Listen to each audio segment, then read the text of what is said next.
Pues no se escucha el audio, pero pues si quieren, a ver, inténtenlo y si no, pues ya nada más te lo paso.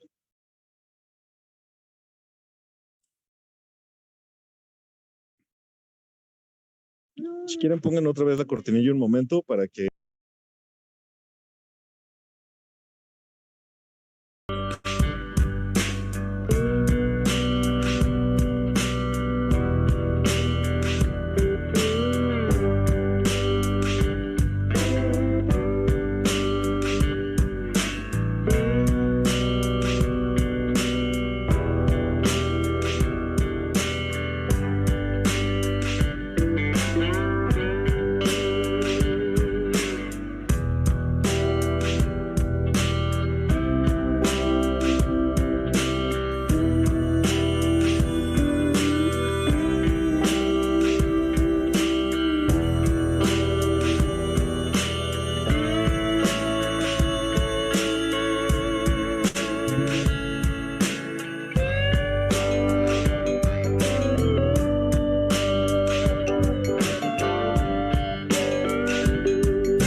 Isaías y yo me equivoqué.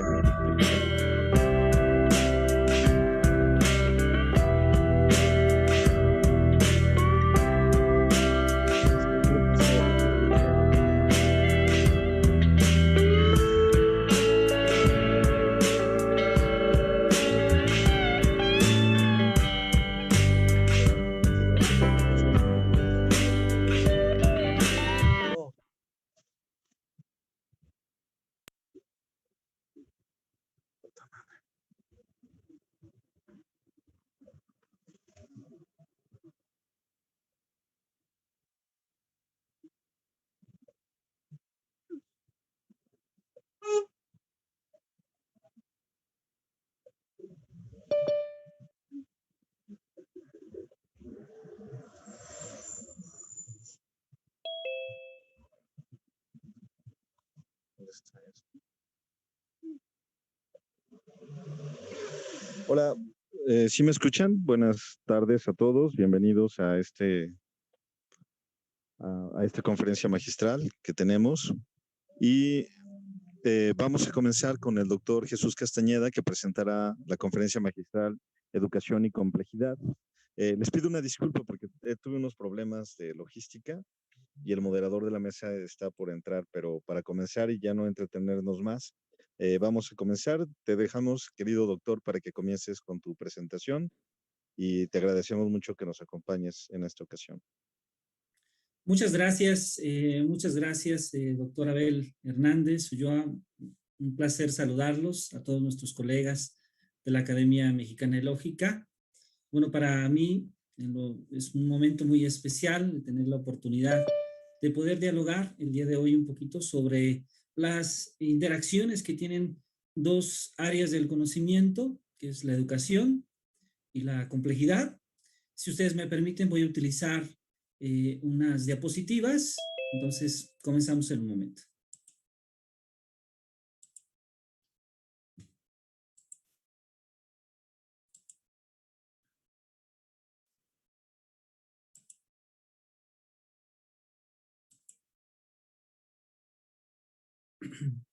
Muy bien, pues agradezco mucho.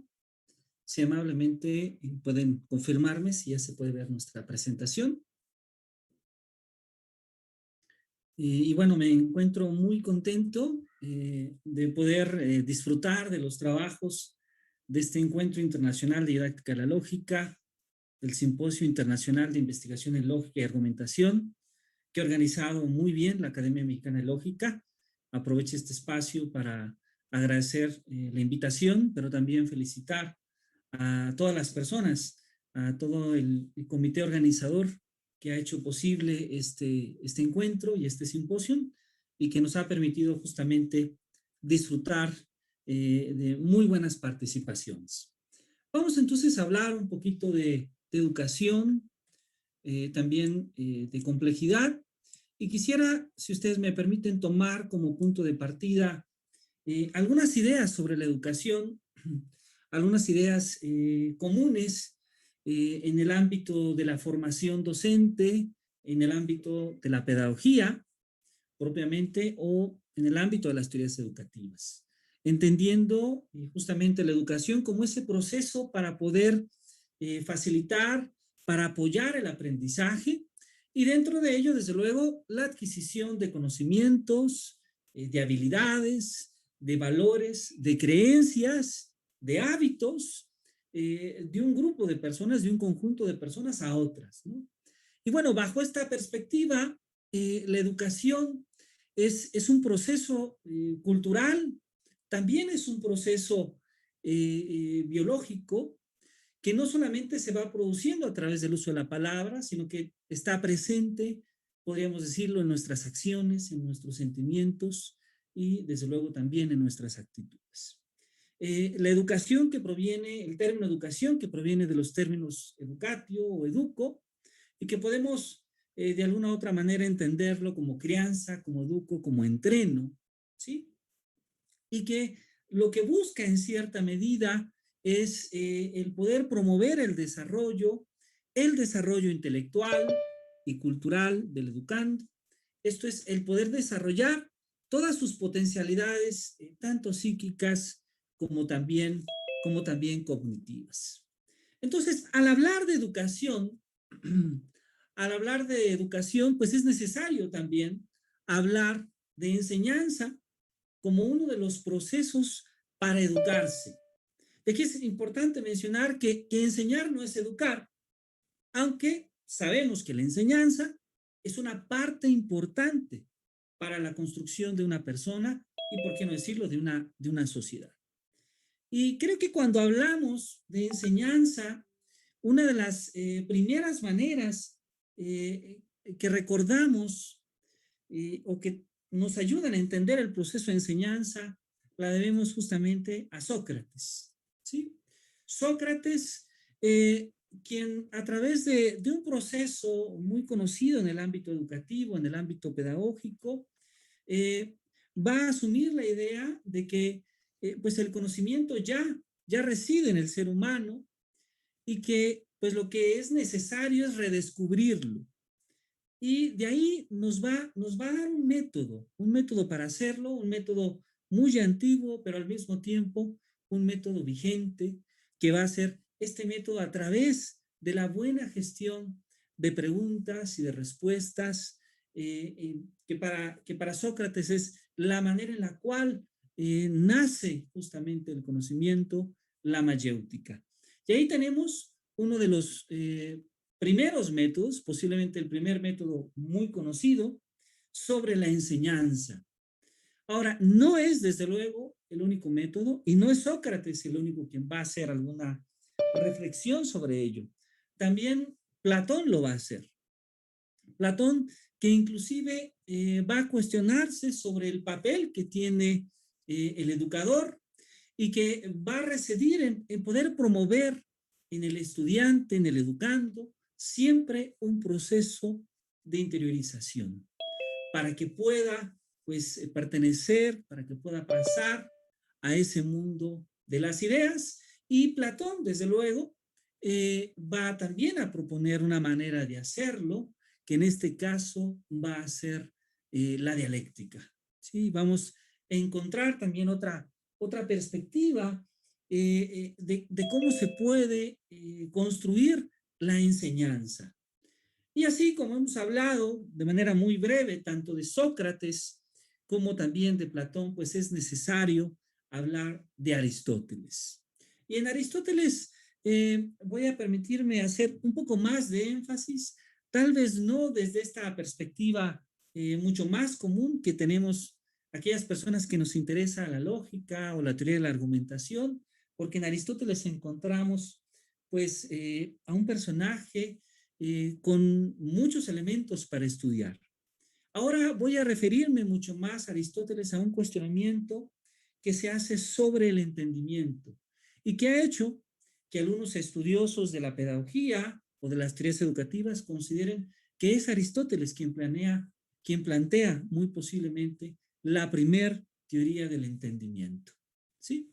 Y en esta teoría, justamente, Aristóteles le da importancia al conocimiento sensible, le va a dar importancia entonces a esa información, digamos, readaptando algunas de sus palabras, a esa información que recibimos del medio exterior a través de los sentidos y por la cual adquirimos información y construimos, en términos mucho más modernos, y construimos nuestro conocimiento.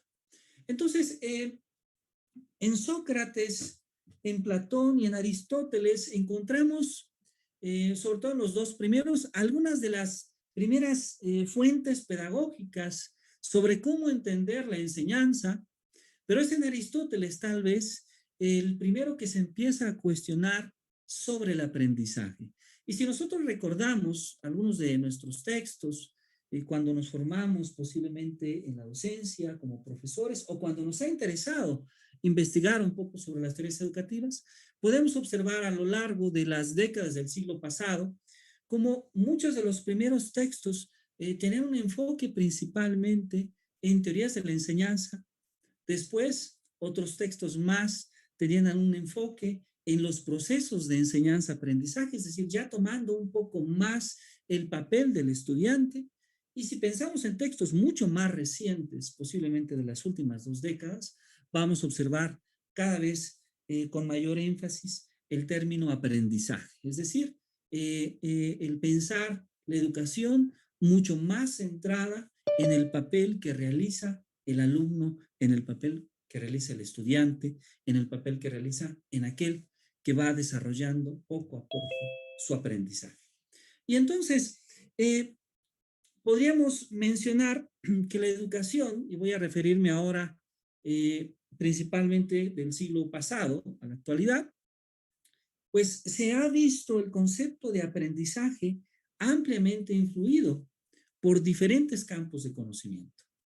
Si recordamos, a finales del siglo XIX, principios del siglo XX, la psicología va a jugar un papel muy importante, muy especialmente la psicología experimental y posteriormente el propio surgimiento de la psicología educativa va a sentar las bases para empezar a cuestionarnos sobre qué es el aprendizaje y cómo podemos entenderlo. ¿Y por qué nos centramos un poco en el estudio del aprendizaje? Porque es posiblemente en el estudio del aprendizaje uno de los aspectos más importantes en el proceso de enseñanza-aprendizaje o propiamente dicho, en el acto educativo. Ahí podemos hablar entonces de varios autores con una contribución muy importante, desde Edward Tordick, con quien muy posiblemente a finales del siglo XIX, pues va a iniciar la psicología educativa, desarrollando su conexionismo, hablando de esta relación que hay entre las acciones que emprendemos los seres humanos y las razones o las motivaciones por las cuales emprendemos esas acciones, que finalmente va a motivar a que otros autores, ya a principios del siglo pasado, como Watson, como Pavlov, desarrollaran el muy conocido condicionamiento operante. Perdón, el muy conocido condicionamiento clásico. Y en este condicionamiento clásico, estos autores de lo que nos hablan es de una manera en la cual se trató de comprender el concepto de aprendizaje, que en una primera instancia se miraba como una especie de reacción que tenía el ser humano a un estímulo del exterior, un estímulo que podría surgir de la propia sociedad o del ambiente natural en el cual se desarrolla la persona. Esta manera de pensar el aprendizaje, pues hizo ver justamente el aprendizaje como una especie de cambio en la conducta. Es decir, vamos a observar, vamos a estimular al ser humano, vamos a estimular a las personas y vamos a ver qué respuestas son las que estas personas tienen a determinados estímulos. De esta manera, el aprendizaje se puede ver como un cambio en la conducta.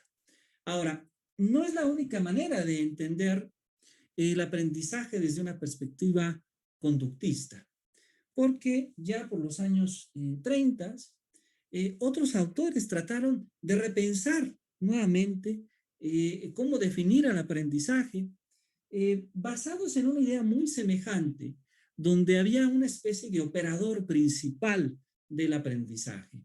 De hecho, un operador principal de la conducta, que era el estímulo y la respuesta. Y que nosotros podemos ver inclusive estos aspectos en nuestros propios procesos formativos como estudiantes en las décadas anteriores. Gran parte de la educación desde los años, desde el principio del siglo pasado, sigue teniendo y tiene una gran influencia en esta manera de comprender el aprendizaje.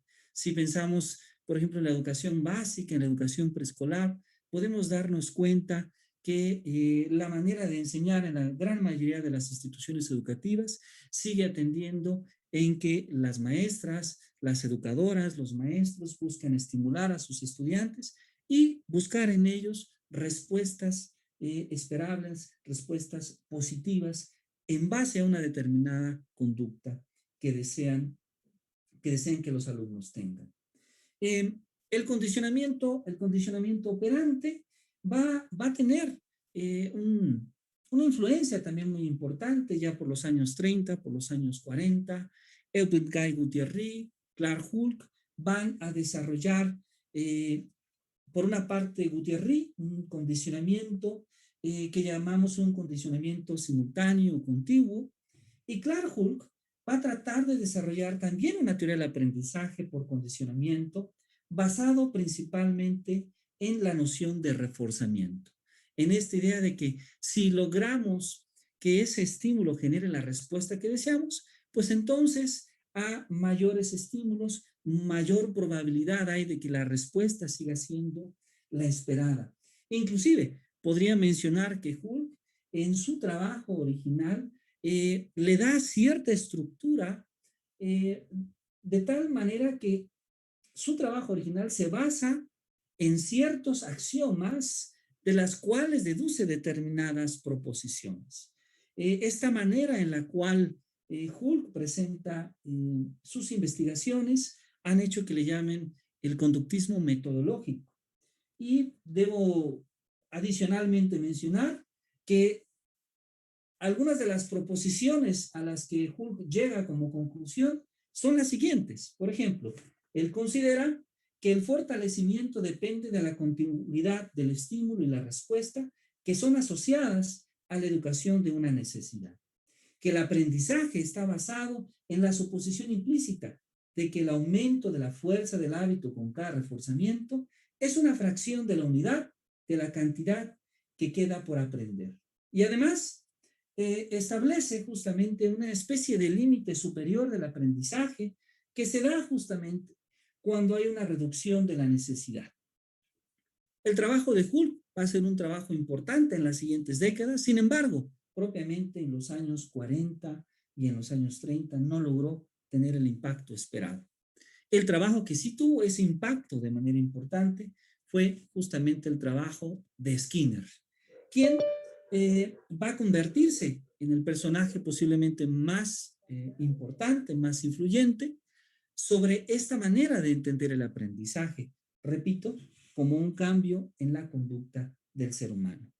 Skinner va a representar a la vez posiblemente el punto más alto de esta manera de entender el aprendizaje, pero también va a representar el momento en el cual surgen una serie de cuestionamientos sobre esta manera de entender el aprendizaje.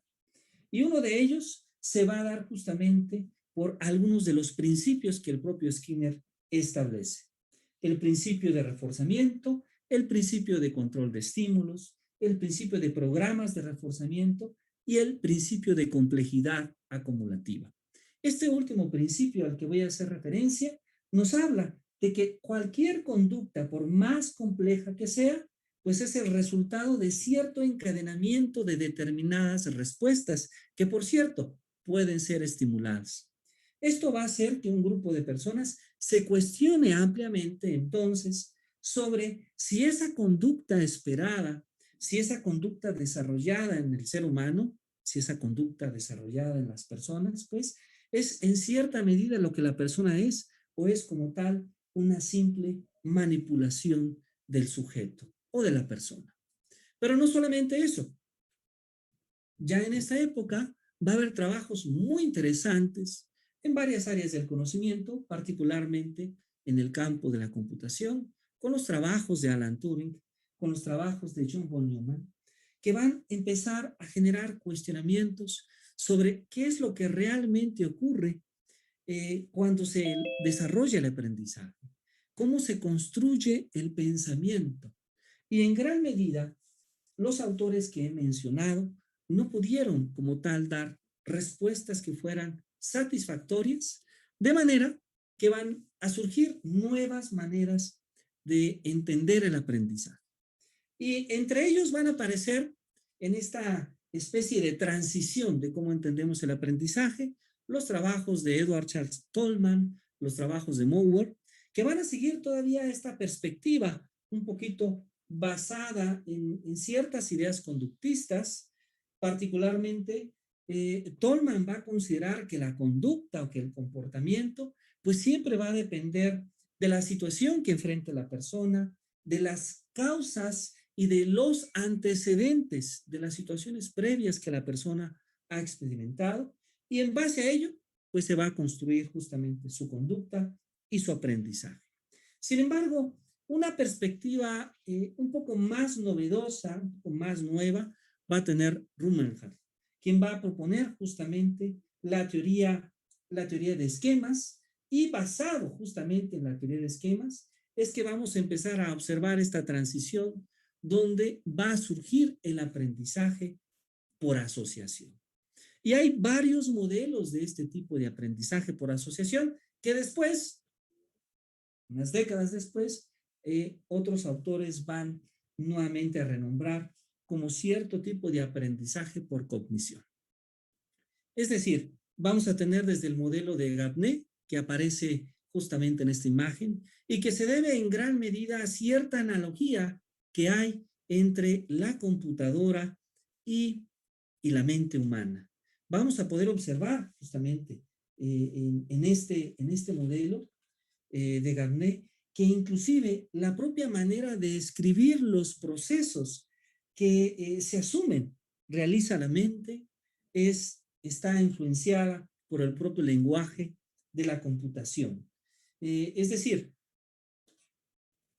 Rummelmann va a asumir un poco la idea de que a través de los esquemas se puede representar cierto tipo de conocimiento declarativo, este tipo de conocimiento declarativo que tiene un carácter semántico y un tipo de conocimiento procedimental.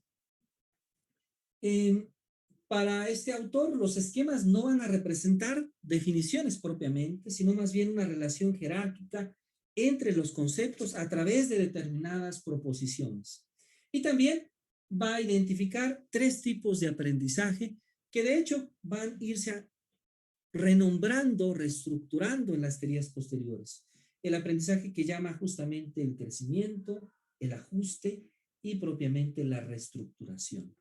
Ese crecimiento que es como una especie de base de datos donde se recibe el esquema a partir de esquemas que ya son conocidos, que ya han sido elaborados y además donde la memoria va construyendo como una especie de copia parcial de la realidad. Pero también hay un proceso de ajuste, que es donde se van modificando estos esquemas iniciales a través de ciertos procesos de generalización o de especialización, de acuerdo al caso. Y finalmente, esta última etapa de reestructuración, donde se van elaborando nuevos esquemas a partir de esquemas ya iniciales o inclusive a partir de modificaciones de los que ya se tenían. Algunos de los aspectos importantes que hay en esta manera de entender el aprendizaje es el hecho de asumir, por una parte, que el ser humano tiene receptores, que tenemos un registro sensorial, es decir, que podemos un poco como Aristóteles en cierta medida lo describía y lo va a hacer varios siglos después Tomás Aquino, que el ser humano a través de los sentidos va tomando información del medio exterior y le va asociando un significado de manera que construye representaciones mentales. Y estas representaciones mentales, dependiendo del tipo de información a la que se deben, pues se guardan en determinados tipos de memoria, como una memoria a corto plazo, una memoria a largo plazo. Otra manera de entender este tipo de aprendizaje, es decir, que bueno, hay 3 procesos fundamentales. Aquí lo podemos observar con una adecuación, como pueden ver, de términos. La atención, justamente, donde nos fijamos en la información que está a nuestro alrededor, los procesos, justamente, de codificación, donde vamos formando la información y reformando la información de los nuevos esquemas, y finalmente la recuperación.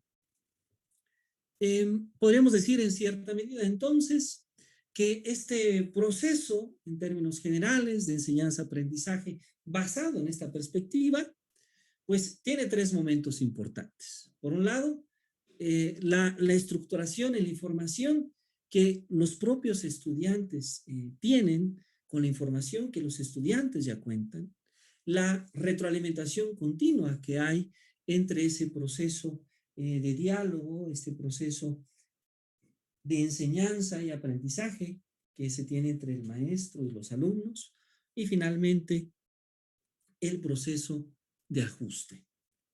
Sin embargo, a pesar de que en el aprendizaje por asociación y en el aprendizaje por cognición se dan algunas respuestas que ya eran importantes para los cuestionamientos que había en las teorías conductistas, pues no ha sido suficiente. No ha sido suficiente de tal manera que van a surgir nuevas perspectivas para entender el aprendizaje, y así es como surge el aprendizaje por reestructuración. Va a haber esfuerzos desde principios del siglo pasado con los trabajos sobre la enseñanza de María Montessori con su propio modelo, pero en realidad se va a deber un poco más al trabajo de Jeremy Brunner, de Lev Vygotsky, de Jean Piaget, de David Ausubel y finalmente de Guy Brousseau la manera de entender este aprendizaje. Jeremy Brunner, que es uno de los primeros en proponer que una buena manera de construir aprendizajes a través de la indagación es a través de la propia búsqueda del descubrimiento, y que esta manera de entender el aprendizaje hace que su modelo de enseñanza, sea bastante útil justamente para el desarrollo del pensamiento científico o propiamente el pensamiento matemático. Vygotsky, que por otro lado va a plantear de manera muy, pero muy importante cómo es que el aprendizaje se da por reestructuración.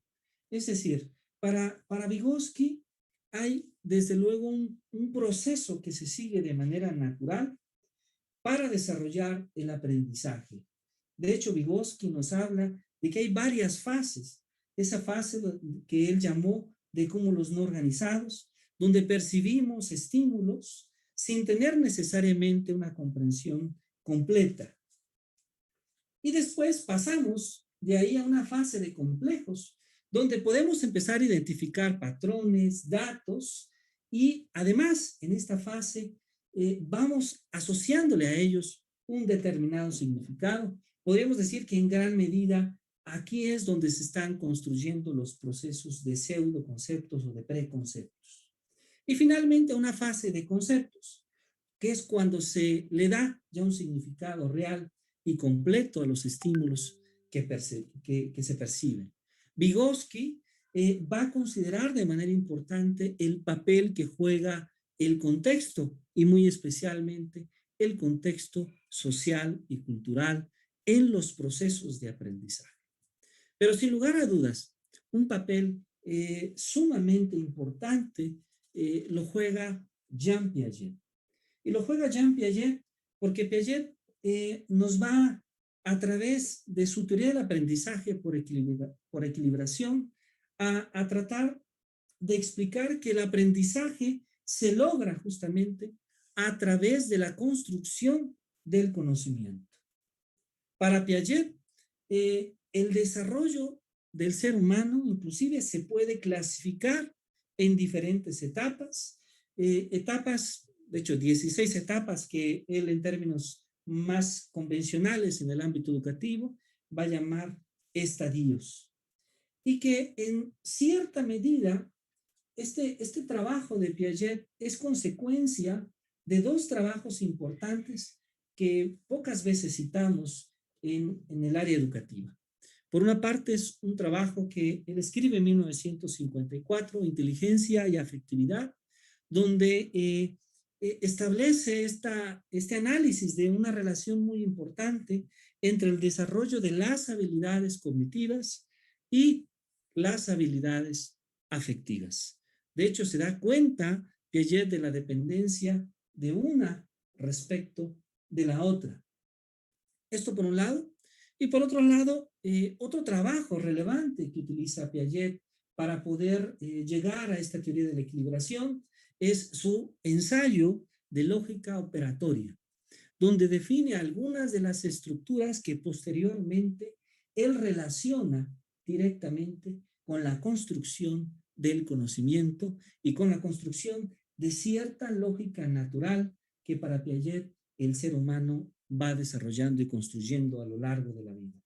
Recordemos que Piaget considera que el aprendizaje se lleva a cabo en tres fases. Por una parte, la asimilación, donde se perciben los datos del medio exterior, donde interpretamos, donde adaptamos la información del medio exterior y le dotamos de un determinado significado. Un proceso de acomodación donde se estructuran ciertos esquemas mentales y van sufriendo un cambio bajo la influencia de la nueva información. Y finalmente, un equilibrio que se da justamente cuando los datos y las estructuras mentales se corresponden. Ahora, aquí es muy importante mencionar que para Piaget realmente el proceso de aprendizaje no se da en un estado natural de equilibrio, sino más bien en un estado natural de desequilibrio, que es cuando se lleva a cabo este ajuste, esta reestructuración constante y dinámica de la estructura cognitiva. El trabajo de Piaget va a ser continuado en gran medida por la obra de David Ausubel, y va a ser Ausubel justamente quien va a proponer que el aprendizaje tiene al menos dos componentes muy importantes. Un componente que es cognitivo y que está ligado a los propios procesos de adquisición del conocimiento y del desarrollo de las habilidades cognitivas, y otro componente que es afectivo o emocional y que desde luego está en este caso ligado al propio proceso de desarrollo emocional de la persona y particularmente en la docencia o en la educación al papel que juega la motivación en el aprendizaje. De hecho, el trabajo de Ausubel e investigaciones posteriores han demostrado que muy posiblemente este aspecto emocional sea más importante de lo que el propio Jean Piaget pensó. Ahora, seguido de la contribución de Ausubel y de Piaget, podemos hablar de Guy Brousseau. Guy Brousseau, el creador de la teoría de situaciones didácticas, que en sus inicios propone una serie de formas en las cuales podemos favorecer o crear situaciones para favorecer el aprendizaje de las matemáticas.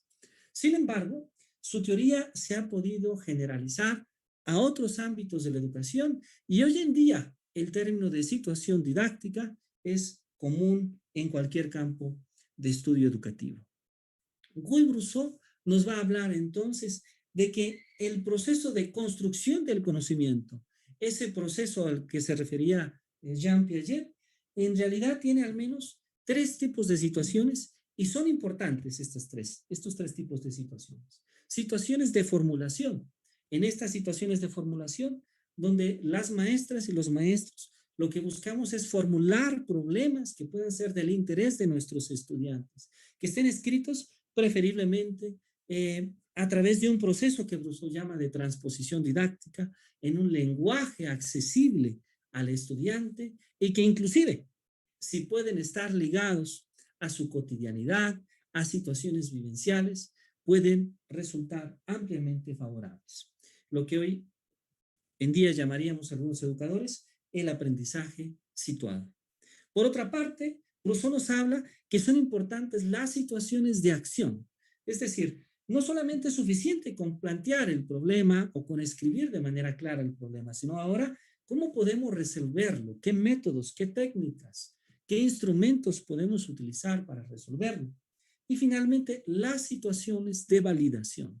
Estas situaciones de validación que están ligadas a un proceso que en nuestro encuentro y en nuestro simposio es importante, que es el que el alumno pueda argumentar, que el alumno pueda primeramente reflexionar cómo es que llega a un determinado resultado y cómo es que puede comunicar este hecho a sus demás compañeros, a sus maestras, a sus maestros. Y ahí ocupa un lugar importante, desde luego, la argumentación, bueno, en primera instancia, el poder generar conjeturas, el poder argumentar sobre estas conjeturas, el poder probar, demostrar, verificar, experimentar, etc.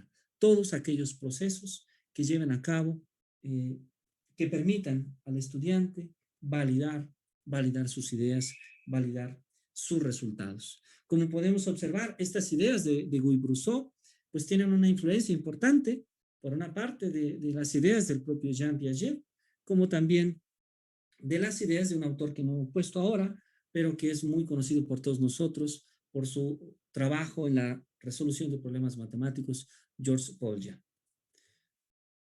Sin embargo, cuando hablamos de educación y cuando hablamos de aprendizaje, también es importante considerar algunas de las perspectivas más recientes. Y algunas de estas perspectivas más recientes que nosotros podemos identificar en ello es justamente el trabajo de Howard Gardner sobre la teoría de inteligencias múltiples, que inclusive este trabajo permitió cambiar la manera de entender la inteligencia, al menos en el ámbito de la educación o de los estudios de aprendizaje que se tenían desde la época, justamente desde Thorndike. Y desde luego habrá que considerar la inteligencia emocional, el desarrollo de la educación emocional, las competencias emocionales que han sido escritas por varios autores, pero muy especialmente por el trabajo de Daniel Goleman y de Richard Davidson. Pero bueno, hasta aquí he hablado entonces del aprendizaje y de cómo en cierta medida ha venido cambiando la manera en la cual entendemos el aprendizaje. Pero resulta que la conversación se llama educación y complejidad. Y he hablado muy poco de la complejidad. Bueno, voy a empezar primero hablando desde una perspectiva educativa de la complejidad y en los minutos restantes espero poder hablar un poco más de la noción de complejidad. Bueno, primero debo mencionar que cuando pensamos en la idea de complejidad en la educación, la mayoría de los profesoras están pensando en la noción de pensamiento complejo. Y esta noción de pensamiento complejo aparece en la obra de 3 autores que tienen diferentes maneras de entender la idea de pensamiento complejo. Sin embargo, a pesar de que hay diferentes ideas, desde un punto de partida, creo que hay cierto punto de convergencia entre estas 3 ideas.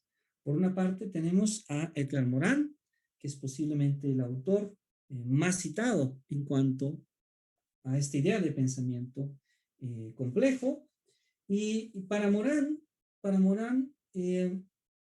la idea de complejidad es en cierta medida un sinónimo de riqueza de pensamiento.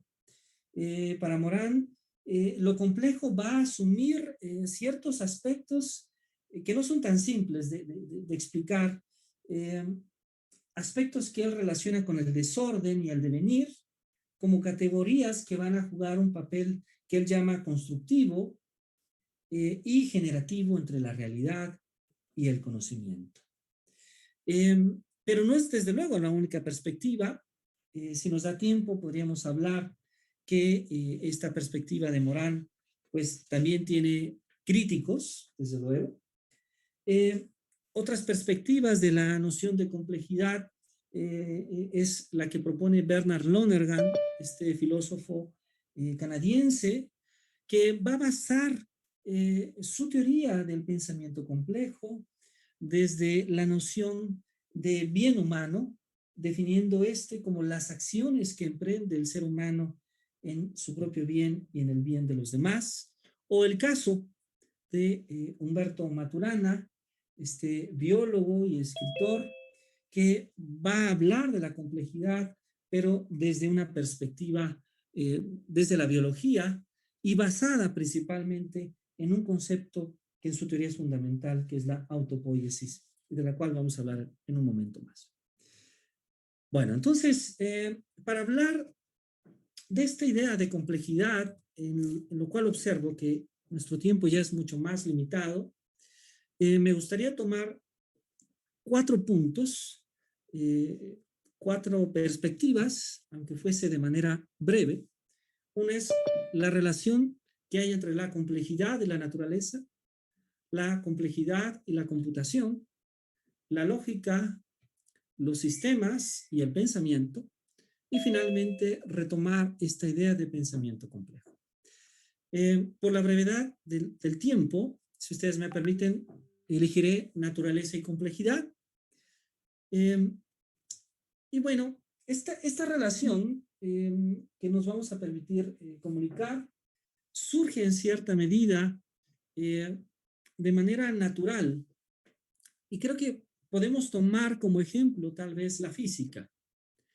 Creo que la física puede ser un ejemplo muy interesante y especialmente las diferentes maneras que hemos tenido a lo largo de nuestra existencia para tratar de entender qué es el universo, es decir, los modelos del universo. Tomaré 2 o 3 ejemplos y tal vez uno de los primeros ejemplos que podemos recordar inclusive desde la educación básica es el modelo geocéntrico. Si ustedes recuerdan el modelo geocéntrico que proviene de esta época griega, nos habla trata de explicarnos cuál es el lugar que ocupa la Tierra en el universo y desde luego decirnos cómo es el universo. Y en este modelo aparece la Tierra ahí al centro, en nuestro sistema solar, con estas estrellas fijas, aparece la Luna, Mercurio, Venus, el Sol, Marte, etcétera, girando alrededor de la Tierra. Y esta primera explicación, o esta que es una de las primeras explicaciones para saber cuál es el lugar que ocupa la Tierra en el universo, eh, no es tan simple, eh, no es tan simple probar que es que es un mal modelo del universo. Si nosotros pensamos, si nosotros observamos el día a día cotidiano, pues pareciera ser que el sol está de un lado y luego al final del día está del otro. Sin embargo, sabemos que varios siglos después de que este modelo fue propuesto, las observaciones astronómicas, primero por Tycho Brahe, por Ptolomeo, fueron revisadas por Nicolás Copérnico.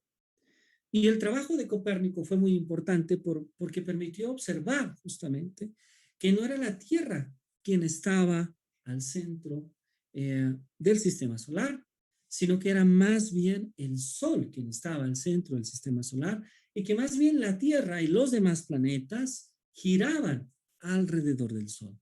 Y ahí pudimos observar en este modelo que habitualmente llamamos el modelo heliocéntrico, un cambio en la manera de pensar y en la manera de entender qué papel jugábamos en el universo. Podemos observar en cierta medida como algo que parecía que conocíamos, en realidad, pues no lo estábamos entendiendo. Y bueno, después del trabajo de Copérnico van a aparecer trabajos muy importantes como el de Johannes Kepler, que nos va a hablar que inclusive el Sol no está en el centro, ¿verdad? El Sol es más bien un foco de una elipse y que más bien las trayectorias que siguen los planetas alrededor del Sol son elipses, y más aún, Kepler va a descubrir que existen inclusive fuerzas que hacen que los planetas, cuando se acercan un poco más hacia el Sol, incrementan su velocidad de rotación. Este trabajo de Kepler va a ser muy importante, porque en posterior va a haber también alguien que va a descubrir la aceleración gravitacional, alguien que va a descubrir que justamente existe una fuerza que acelera los cuerpos hacia el centro de la Tierra. Y la gran pregunta que se va a hacer Galileo Galilei va a ser cuál es la relación que hay entre esa fuerza que descubre Johannes Kepler y la fuerza que el propio Galileo había descubierto. Galileo, a pesar de su contribución tan importante en la astronomía, a pesar de haber estudiado el plano inclinado, el tiro parabólico, a pesar de haber hecho uno de los primeros modelos para medir inclusive la velocidad de la luz, inclusive para hablar de la propia relatividad, que hoy en día llamamos la relatividad galileana, no va a lograr dar respuesta a esta pregunta hasta que va a aparecer un nuevo personaje, que es Isaac Newton. Y nuevamente Isaac Newton va a cambiar el panorama de lo que en ese entonces creíamos conocer. Newton va a descubrir una relación natural que se da entre esa fuerza que atrae los objetos hacia el centro de la Tierra y esa fuerza que atrae los planetas y los demás objetos planetarios cuando giran alrededor del Sol. Va a descubrir la fuerza gravitacional. Y no solo eso, va a descubrir las leyes del movimiento y con eso y su contribución al cálculo junto con Leibniz va en cierta medida a plantear las bases de lo que hoy en día llamamos la mecánica clásica o la mecánica newtoniana, que va a permitir explicar muchos de los fenómenos referentes al movimiento, referentes a la naturaleza, y que en gran medida nos dieron uno de los primeros modelos aceptables del movimiento y la fuerza. El trabajo de Newton es fundamental y para muchos físicos es posiblemente uno de los trabajos más interesantes a lo largo de toda la historia. Sin embargo, a pesar de que había evidencia de que las ecuaciones, de que muchas de las ecuaciones que el propio Newton desarrolló eran útiles para resolver problemas, tuvieron que pasar más de 300 años para que alguien volviera a cuestionarse sobre el movimiento. Y nuevamente, aquí hago este énfasis. Alguien empieza a cuestionar algo que parece que ya conocíamos, o que al menos se aceptaba como conocimiento. Y es el hecho de que la mecánica clásica de Newton, en cierta medida, se ponía en contraposición con una de las ideas fundamentales de la teoría electromagnética de Maxwell. Así es como surge justamente en 1905 uno de los trabajos más importantes y que hoy en día popularmente conocemos como la teoría de la relatividad, tanto especial como general, y que nuevamente va a cambiar la manera de entender el espacio, por ejemplo, el espacio y el tiempo, que va a cambiar la manera de entender la materia, la relación entre la materia y la energía. Y nuevamente la física muestra este proceso de cambio que debo de anticiparme demasiado tal vez, pero Morán lo va a utilizar para su propia reflexión sobre el pensamiento complejo. Y bueno, no es el único cambio, hay muchos más cambios.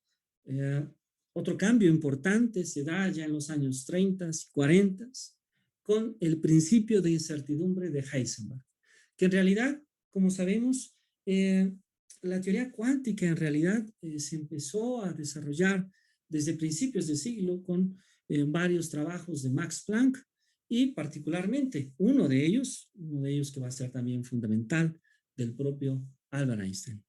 Heisenberg que va a proponer uno de los principios más interesantes y que el propio Edgar Morin va a desarrollar una propia interpretación, debo decir.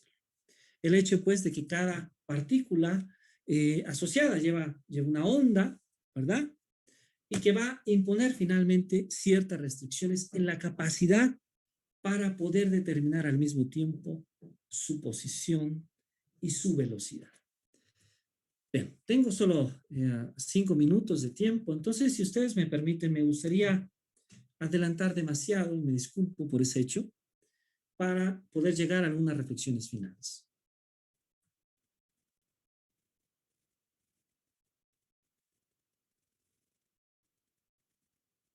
Perfecto, al parecer, de hecho ya me he consumido el tiempo, me disculpo, doctor Abel.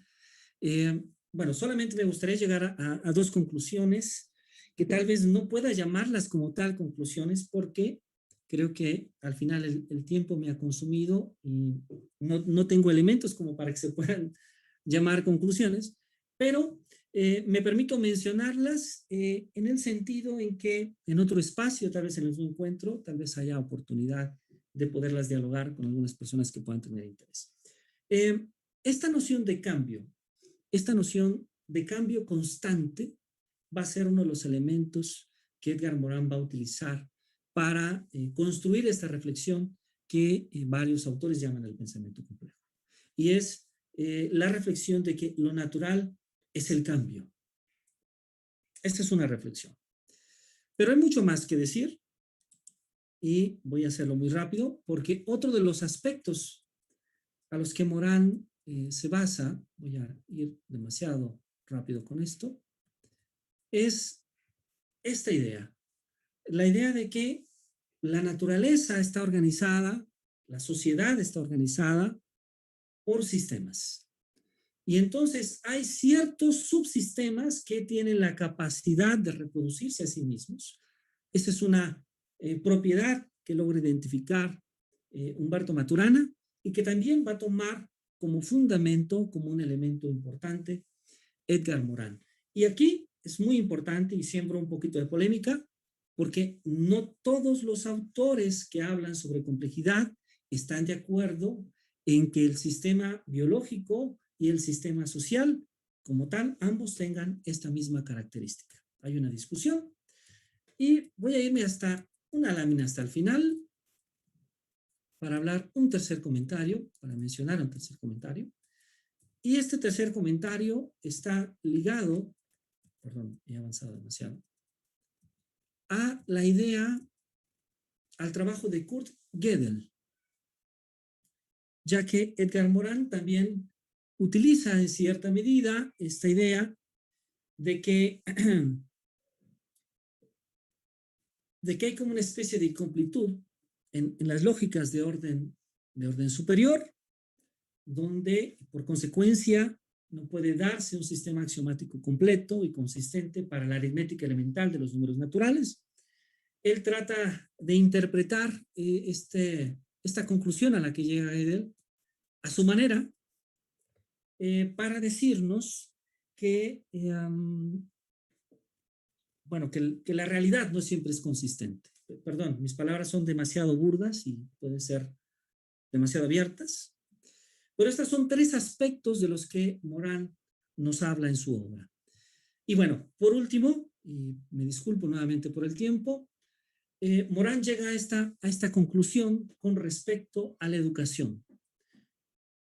Una educación que se deba desarrollar en un contexto global y que se desarrolle en un pensamiento complejo. Nuevamente, insisto, un pensamiento que esté basado en la noción de cambio, que esté basado en la la noción de que hay orden y hay desorden, que no siempre hay consistencia. Segundo, una educación que enseñe la condición humana, una educación que tome mucho más aspectos de carácter humanista, una educación que desarrolle la comprensión tanto intelectual o el desarrollo de las habilidades cognitivas y la adquisición de conocimientos, pero también que desarrolle esa condición humana desarrollando empatía, solidaridad, etc. Y bueno, una educación que desarrolle una ética de género humano con solidaridad e igualdad. Bueno, pues agradezco mucho sus atenciones y nuevamente me disculpo por el abuso en el tiempo. No, pues muchísimas gracias, Jesús. Más bien hiciste un muy buen trabajo. Lamentamos que yo creo que debimos haber dejado más tiempo ahora. Y no sé si hay alguna pregunta, y perdón, ya llegó Isaías Morales, quien es el que iba a hacer la moderación. Y si hay alguna pregunta, pues los dejo para que él modere. Un par de preguntas, yo creo, y cerramos, aunque nos vayamos un poquito de tiempo, pero para si hay alguien que quiera algún comentario o alguna pregunta, este sería el momento. Muchas gracias, doctor. Claro que sí, muchas gracias. Hay un par de manos levantadas, me parece que primero fue la de Ariel Campirán.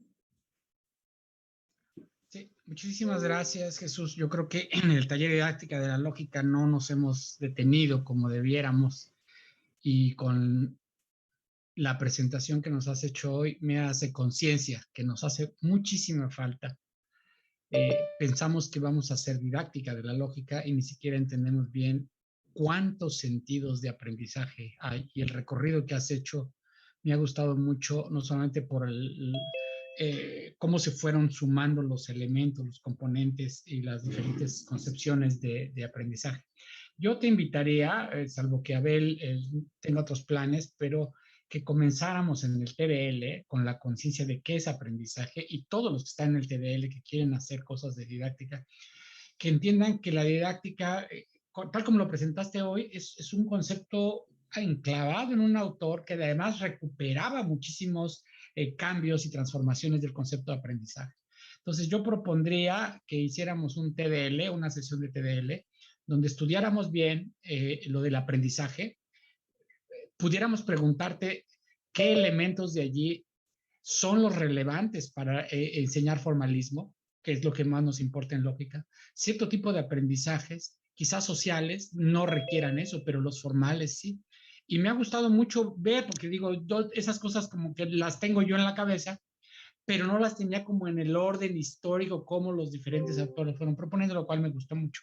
Y el segundo comentario es que también tenemos que hacer una cosa sobre complejidad. Creo que te ganó el tiempo, no hay justicia, y deberíamos darle importancia. Yo soy uno de los teóricos que le encanta llevar a la práctica modelos de complejidad donde resolvamos y en cuestiones de lógica, a diferencia de cuestiones de metafísica, cuestiones de filosofía de la historia, debemos entender la complejidad, cómo funciona.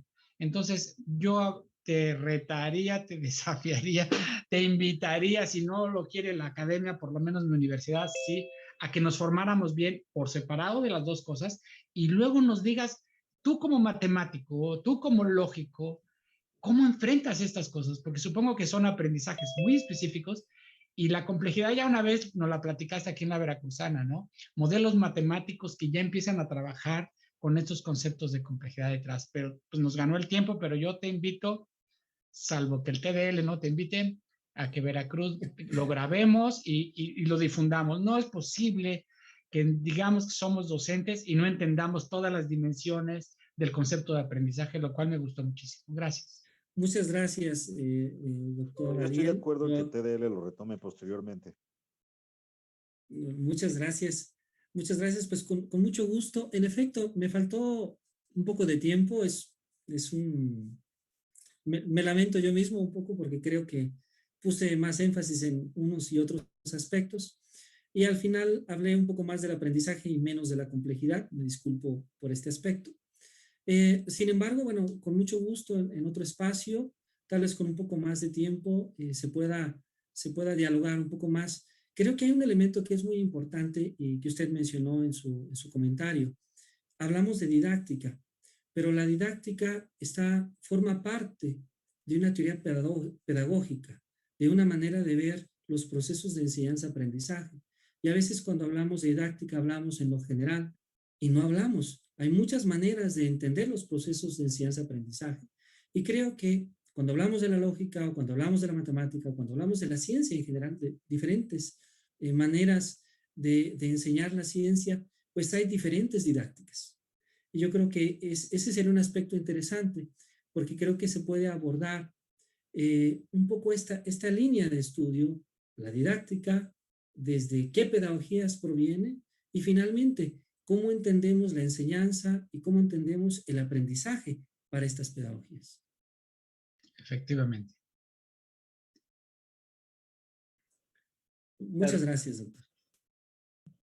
Bueno, también está levantada la mano de Cristian Alejandro Gutiérrez, por favor.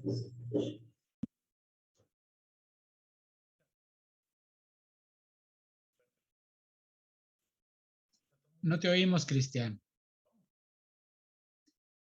¿Ya se me escucha? Ya lo escuchamos, doctor. Muchas gracias por la charla, Jesús. Un gusto verte. Nos Gracias. ganó el tiempo y vi muchas de las cosas que nos querías decir, sonaban muy, muy bien. A mí me interesa mucho el tipo de trabajo, no solo teórico que has hecho, sino también mucho del trabajo práctico que has llevado con la actualización docente a diferentes comunidades en la zona sur de nuestro país. Y aunque sea, me gustaría preguntarte esto, y es, ¿de qué manera has podido implementar esta reflexión en torno al pensamiento complejo en tu trabajo en las diferentes comunidades? Muchas gracias. Es una muy buena pregunta.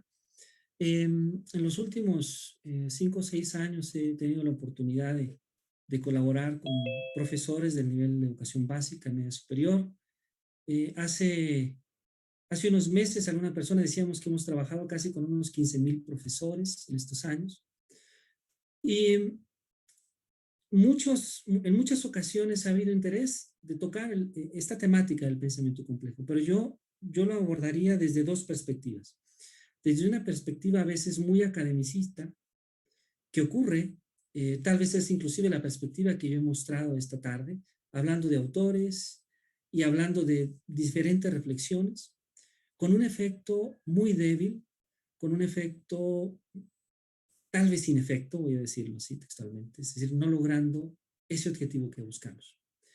Pero también hemos encontrado otra manera de dialogar con los profesores, pensando en una reflexión sobre cómo entendemos la educación, sobre hacia dónde queremos llevar la educación y sobre qué necesita la educación en México. Y cuando hacemos este análisis con las maestras y con los maestros, encontramos que muchos de los elementos que ellos de manera natural identifican en el salón de clase, de manera constante, que identifican en su propia práctica, tiene que ver mucho con las ideas que propone el propio pensamiento complejo. Y creo que esa es la parte tal vez más enriquecedora, porque no viene de una cita de un autor, sino que proviene de la práctica misma, donde las maestras y los maestros se dan cuenta que es necesario abrir más horizontes, es decir, aceptar que no solamente yo tengo la verdad, por ejemplo, una discusión, o que la manera en la que yo interpreto determinadas situaciones no es la única buena manera de interpretar esas situaciones. O, por ejemplo, esta noción de cambio a la que me refería hace un momento, esta noción de que hay un sistema que tiene otro sistema, pero al mismo tiempo hay orden y hay desorden, creo que es interesante.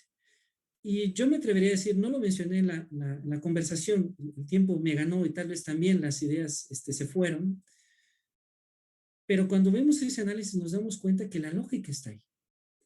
E inclusive voy a referirme a la lógica, a las lógicas no clásicas, porque finalmente, de manera constante, estamos de frente a diferentes maneras de interpretar la verdad y a diferentes maneras de interpretar la realidad, e inclusive a diferentes maneras de asumir la contradicción. Los seres humanos nos contradecimos constantemente. Bueno, yo me contradigo constantemente. Entonces, creo que la práctica docente puede enriquecerse cuando llevamos a la reflexión el pensamiento complejo. Pero no desde un punto de vista donde se plantea el pensamiento complejo es esto y tómalo, ¿no? Sino más bien cuando surge de la misma reflexión de los docentes, de las maestras y de los maestros. Y bueno, a esto ha sumado, yo hablaba hace un momento de cierta convergencia entre estos últimos tres autores, Lonergan, Morán y Maturana, ha sumado otras maneras de entender la educación, no solamente desde esta perspectiva, como por ejemplo la educación inclusiva, la educación intercultural, la educación que hoy podríamos llamar integral, la educación emocional, porque nos damos cuenta que cuando nosotros procuramos al ser humano en la escuela, no solamente estamos procurando a una persona que pueda tener mejores conocimientos, que pueda motivarse en aprender mejor, que pueda motivarse en hacer mejor sus tareas, sino que también estamos procurando a un mejor ciudadano. Y perdón por usar un término mejor, ¿verdad? Tal vez no es el mejor término, pero creo que la idea trata de llevarnos a ese sentido, de que lo que buscamos finalmente en la educación es que los ciudadanos puedan ser más solidarios, que puedan desarrollar y explotar sus inteligencias, pero también buscamos que tengan un sentido humano. Y creo que esta convergencia que tiene diferentes maneras de ver la educación, el pensamiento complejo, la educación inclusiva, la educación intercultural, pueden llegar a este mismo punto. Y eso creo que es bastante interesante. Habrá que buscar las maneras en que lleguen, las metodologías que lo permitan, pero debería de ser posible. Muchas gracias, doctor. Bueno, muchísimas gracias a todos los participantes, gracias al maestro Jesús Castañeda. Y bueno, no sé si el doctor Abel quisiera tomar la palabra para... Sí, pues les agradezco a todos. Ya estamos un poco atrasados en lo planeado, pero bueno, ahorita esperamos recuperarnos. Y pues tengo una noticia porque creo que voy a tener que actualizar lo de la liga para mañana, la sesión que va a ser de traducción. Tuve hoy un inconveniente a la hora de querer hacer una prueba, entonces les informo en un rato al respecto. Y por lo pronto le pediría a Oscar que detenga la grabación y la transmisión y que pues vayan poniendo las cortinillas de la siguiente sesión para continuar aquí.